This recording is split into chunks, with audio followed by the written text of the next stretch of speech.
नमस्कार, आप देख रहे हैं विश्व सेवक समाचार। बीकानेर जिले की पंचायत समिति कोलायत के अंतर्गत आने वाली ग्राम पंचायत चकबंदा नंबर 1 सांखला बस्ती के सरपंच श्रीमान गजे सिंह देवड़ा से विश्व सेवक समाचार टीम ने पंचायत क्षेत्र में हुए विकास कार्य और पंचायत में आ रही समस्याओं को लेकर बातचीत करते हुए खास मुलाकात की। तो आइए देखते हैं संवाददाता शिवलाल खिची की यह खास मुलाकात सरपंच गजे सिंह देवड़ा के साथ। नमस्कार, मैं शिवलाल खिची, विश्व सेवक समाचार। आज हम पहुंचे हैं ग्राम पंचायत चकबंदा सांखला बस्ती के वर्तमान सरपंच है श्रीमान जी गजे सिंह जी देवड़ा। खास मुलाकात के अंदर बात करेंगे जो भी कार्यकाल रहा, कैसा रहा, जनता के प्रति किस प्रकार का जुड़ाव है और चुनाव को काफी समय हो गया है। सर नमस्कार। नमस्कार जी। सरपंच साहब, पहले तो हमारे चैनल में बहुत बहुत स्वागत है आपका। आपका भी बहुत बहुत स्वागत। अपने कीमती समय निकाल कर हमारे यहाँ पहुँचे, उसके लिए धन्यवाद। सरपंच साहब, जानना चाहूँगा सबसे पहले राजनीतिक परिचय, कहाँ से शुरुआत की, वर्तमान में सरपंच हो? इस शुरुआत तो यही समझ लो कि ग्राउंड से ही है। मेरे परिवार में कोई पहले वार्ड पंच भी नहीं है जी। पहला सरपंच बना हूँ जी। जनता का आशीर्वाद है, आगे भी रहेगा। सेवा चल रही है, सेवा करते रहेंगे। सरपंच साहब, काफ़ी समय बीत गया, लगभग 3.5 साल हो गए हैं चुनावों को। बात करते हैं, अहम मुद्दा आता है महानरेगा का। महानरेगा की शुरुआत में आज दिन तक क्या कुछ करवाया आपने? देखो, महानरेगा के अंदर हमने काफ़ी लोगों को रोजगार दिया है। नरेगा के तहत जी। काफ़ी लोगों के 100 दिन कंप्लीट भी हुए हैं, बाकी अभी भी चल रहा है जी। और हमने गिरोल रोड पीछे भी हमने काफ़ी की थी जी। और अभी स्वीकृत हैं। कम से कम हमारी गिरोल रोड 30 से 35 किलोमीटर और स्वीकृत है जी। तो हम अगले 5-10 दिन में स्टार्ट करने वाले हैं जी।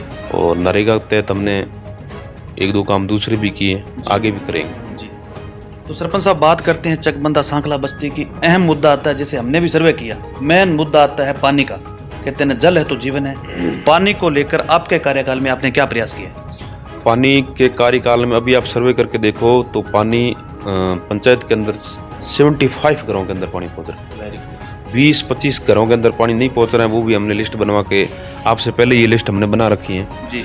जिन घरों में जैसे पानी नहीं आ रहा है उन लोगों को, जैसे डे के अंदर 25 घरों के अंदर पानी नहीं पहुंच रहा है जी। तो उसके लिए हमने 20 जेजेएम वालों को टीम गठित कर दी है जी। इस कारण से नहीं पहुंच रहा है जी। उसमें वाल लीकेज है या फिर पाइपलाइन और डालनी पड़ेगी जी। सब काम एक्यूरेट होकर के हर घर में नल पहुंचेगा जी। तभी ग्राम पंचायत से मैं एनओसी दूंगा, उससे पहले कोई एनओसी नहीं जी।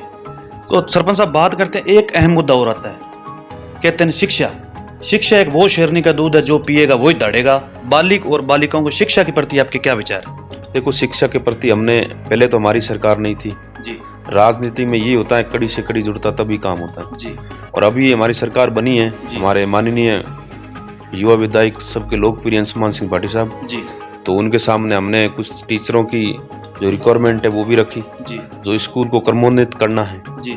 तो वो भी हमने रखा है और जैसे हमारी दोनों गांवों के अंदर खेल मैदान बनाना जरूरी है जी। उसके संबंधित हमने उनको प्रस्ताव दे रखा है जी। समय रहते हम सब कुछ तैयार करेंगे जी। तो सरपंच साहब, जैसे बात करते हैं, आप भी युवा हो, एमएलए साहब भी युवा है, बात करते हैं नशे की। युवा पीढ़ी जो आज नशे की ओर अग्रसित हो रही है, नशे को रोकने के लिए पंचायत या देश को किस प्रकार का संदेश दोगे आप? देखो, नशा एकदम स्टॉप तो देखो ये पारंपरिक सिस्टम में हो नहीं पाएगा जी। हमने यहाँ नशे के रूप में हमारे गाँव के अंदर, जैसे इस गाँव के अंदर हमने सब लोगों 10-15 लोगों की कमेटी बना करके जी। जहाँ किसी की मृत्यु होती तो पहले क्या है कि अफीम के तहत 150 किलो 140 किलो अफीम लगती थी जी। हमने वो बिल्कुल ही बंद कर दी जी। कि भाई अफीम के अंदर जिस घर में वो जिसके डेथ हुई है उसके अंदर कोई अफीम प्रेशर से खिलाएगा या उसको प्रेशरित करेगा तो पूरा गाँव उसके निमंत्रण में या खिलाफ होगा जी। तो वो सिस्टम चल रहा है हमारे अंदर। नहीं तो अफीम यूज करते हैं जी। नहीं हमारे अंदर कोई बड़ी बड़ी पकाने या मिठाइयाँ बनाई जाती हैं जी। एक मिठाई जो निश्चित कर रखी है वही बनाएगा जी। चाहे गरीब हो चाहे अमीर हो जी। तो सरपंच साहब, बात करते हैं, पीछे अब कांग्रेस की सरकार थी, अब डबल इंजन की सरकार है भाजपा की। क्या उम्मीदें रखते हो कि पिछली सरकार ने क्या कुछ बजट दिया है आप? देखो, पिछली सरकार तो कांग्रेस की सरकार थी जी। तो हम बीजेपी के आदमी हैं जी। तो हमारे पास में एमएलए कोटे से एक भी रुपया नहीं है जी। चाहे हमारा स्टेटमेंट उठा करके देख लीजिए चाहे मंत्री जी स्टेटमेंट उठा करके मंगा लीजिए भाई ग्राम पंचायत चकबंदा में आपने कितना बजट दिया, एक भी रुपया नहीं है। हमारी सरकार बनी है, अब कड़ी से कड़ी एक हुई है जी। जरूर विकास करेंगे, जरूर प्रयास करेंगे कि विकास की अच्छी पायदान तक छुए जी। तो सरपंच साहब, जैसे बात करते हैं, चाहे केंद्र सरकार हो चाहे राज्य सरकार हो, बहुत सी जन कल्याणकारी योजनाएं आती है जो धरातल पे लागू नहीं होती है, कागजों में सिमट जाती है, उनके लिए आपके क्या विचार रहेंगे? उसके लिए देखो काफ़ी सिस्टम ढांचा सुधारना पड़ता जी जैसे ऊपर से सरकार की योजना आई है जी तो पहले तो ये सब मैं तो कहना चाहता हूँ उसको टोटल स्टार्टिंग से एंड तक जो लोग होते हैं जी सब में भ्रष्टाचारी चली हुई है। जी तो इसको सिस्टम को मेरे हिसाब से थोड़ा सुधारना चाहिए, पारदर्शिता करनी जी। चाहिए ताकि धरातल पर काम हो। और सेंटर से भी जो बजट आता है जी तो वो ग्राम पंचायतों को मजबूती बनाने के लिए सबसे ज्यादा बजट ग्राम पंचायतों को दिया जाए, क्योंकि कड़ी विकास की कड़ी एक ग्राम पंचायत है। जी आप बता दीजिए सांसद विधानसभा कहीं इतने काम मतलब एक ग्राम पंचायत की तरह कर सकते हैं, ग्राम पंचायत की तरह कोई नहीं करता। ग्राम पंचायत हर गली को देखेगा, हर पानी को देखेगा, हर तालाब को देखेगा, हर शौचालय को देखेगा। वो ग्राम पंचायत ही देखती है, नहीं कि वो ऊपर सेंटर वाले लोग देखते हैं। जी तो साहब जैसे सेंटर वाले आप कहते हो सरकार के तो ऐसे ही बैठ के नियम बनते हैं, धरातल पे तो ये तो अपने घूम रहे हैं ना, जनता के सामने अपने घूम रहे, जनता तो अपने को समस्या बताएगी। तो सर जैसे बात करते हैं अपने अहम मुद्दा आता है रोडों का, ग्रेवल रोडों का, सीसी रोडों का, कितनी निर्माण हुई है अभी वर्तमान में? देखो ग्रेवल रोड भी हमने पीछे पूरे डे गांव के अंदर ग्रेवल रोड डलवाई थी जी। और सांखला बस्ती में जो आसपास में लिंक रोड रास्ते थे, कटान रास्ते, उसको हमने ग्रेवल से बिछाए थे जी। अभी हमने सीसी रोडों का काम किया है, सांखला बस्ती में किया, डे में भी किया, समथिंग हमारे 2 किलोमीटर सीसी रोड अभी हमने बनाई है जी। और आगे जैसे भी हमारे पास में बजट आएगा जी। तो हम और कार्य को प्रगति रूप देंगे। जी सर जैसे मैं आज आपकी पंचायत में गया, अहम मुद्दा आता है 2 साल से साइड बंद पड़ी है पीएम आवास। जैसे कई लोग कह रहे हैं सर पीएम आवास कब खुलेंगे, साइड कब खुलेंगी, तो पीएम आवास के लिए आपकी क्या प्रयास रहेंगे? देखो पीएम आवास की साइड बंद है, बिल्कुल सही है जी। अभी तक मेरे को 3 से 3.5 साल हो चुके हैं जी। अभी तक हमारे से सेंटर ने ये नहीं कहा कि भाई गरीब लोग आपकी पंचायत में कितने हैं, जी। जिसके घर नहीं है, जिसके आवास नहीं जी। है, वो एक लिस्ट बना करके दो। ऊपर से कोई आदेश नहीं है, डिपार्टमेंट के अंदर जाते हैं वो यही करके हाथ झाड़ देते हैं कि हमारे पास में ऊपर से कोई आदेश नहीं है कि भाई किन लोगों के पास में आवास, वो आवास नहीं है, आवास बगैर लोग बैठे हैं। तो सरकार को भी देखना चाहिए। अभी तक सेंटर ने 3.5 साल में राजस्थान में, मेरे पंचायत में, मेरी विधानसभा में अभी तक किसी ने नहीं पूछा है कि किन लोगों का आवास बने हुए। पीछे वो आवास जिसकी लिस्टें निकली हुई हैं उसका काम लगभग कंप्लीट हो चुका है। नई आवास के लिए मेरी सरकार से यही विनती है आपके माध्यम से कि ज़्यादा से ज़्यादा, जैसे नरेंद्र मोदी का भी एक वो विजन है कि हम 2028 या 29 तक कोई ऐसा घर नहीं बचेगा जिसमें बगैर कोई आवास रह रहा है। तो उनसे यही मेरा निवेदन है कि जल्द से जल्द ये पीएम आवास की लिस्ट निकालें जिससे जो लोग वंचित है मेरी पंचायत के अंदर तो उनको फायदा मिल सके। जी। तो सर बात करते हैं एसबीएम के तहत स्वस्थ भारत मिशन, आपने क्या कुछ आज तक 3.5 साल में क्या कुछ करवाया है? देखो स्वस्थ भारत मिशन के तहत हमने हमारी पूरी ग्राम पंचायत में डे के अंदर 2 बार मैंने सफाई करवा दी जी। और स्वस्थ भारत मिशन के तहत हमने सोप्त गड्ढे भी बनाए जिसमें कूड़ा कीचड़ ना हो, उसके अंदर हो। स्वस्थ भारत मिशन के तहत हमने एक वो बना दी जिसके अंदर आप कचरा पात्र डाल सकते हो जी।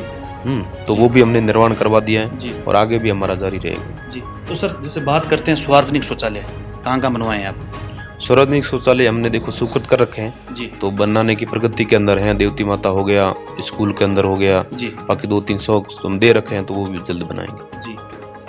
सर उप स्वास्थ्य केंद्र की बात करते हैं तो आपके केस अपने बना हुआ है पंचायत में? देखो उप स्वास्थ्य केंद्र स्वीकृत हो रखा है, जमीन की वजह से वो रुका हुआ है, थोड़ा रुका हुआ है जी। तो हम उसके लिए भी जल्द, ग्राम पंचायत का भी हमारा वो है जी, तो उप स्वास्थ्य केंद्र का भी है, जल्द उनको जमीन देंगे जी और वो भी कार्य चालू होगा जी। तो सर काफी मतलब समय बहुत कम रह गया, सरकार से क्या मांगे रहेगी आपकी? सरकार से मेरी यही मांगे रहेगी सरपंच चाहे कोई बने जी, मैं बनाऊं, आगे कोई और बने, तो सरकार से मेरा यही निवेदन रहेगा ज़्यादा से ज़्यादा ग्राम पंचायतों को बजट दे जी।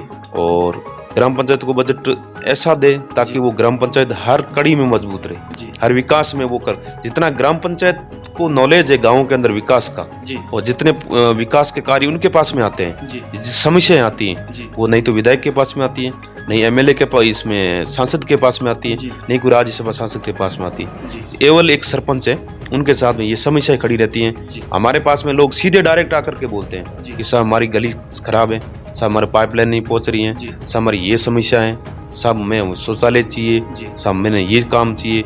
तो वो आम आदमी नहीं तो विधायक के पास में 24 घंटे जा पाएगा, नहीं कोई सांसद के पास में जा पाएगा, नहीं कोई प्रधानमंत्री के पास में जाएगा।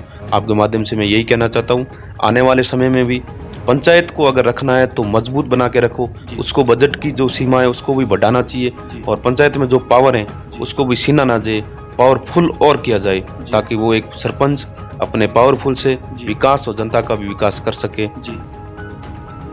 तो सरपंच साहब, जैसे आगे होली आ रही है 24 तारीख को, जनता को किस प्रकार का संदेश देना चाहते हो? मैं मेरे संपूर्ण कोलायत विधानसभा, मेरी ग्राम पंचायत के लोगों को जी। होली पर एक तो अपना जो स्कैन चेहरा होता है उस पे आप ये आज की टाइम में अलग अलग कलर्स आते हैं, लोग यूज करते हैं जी। उससे बचें और प्रेम का कलर लगाए। जी। सभी को होली को बहुत बहुत शुभकामनाएं। जी। देवड़ा साहब, बहुत बहुत धन्यवाद, कीमती समय निकाल के आपने टाइम दिया, बहुत बहुत धन्यवाद। धन्यवाद आपका भी, आप कीमती समय निकाल के हमारे यहाँ पहुंचे, आपका भी धन्यवाद।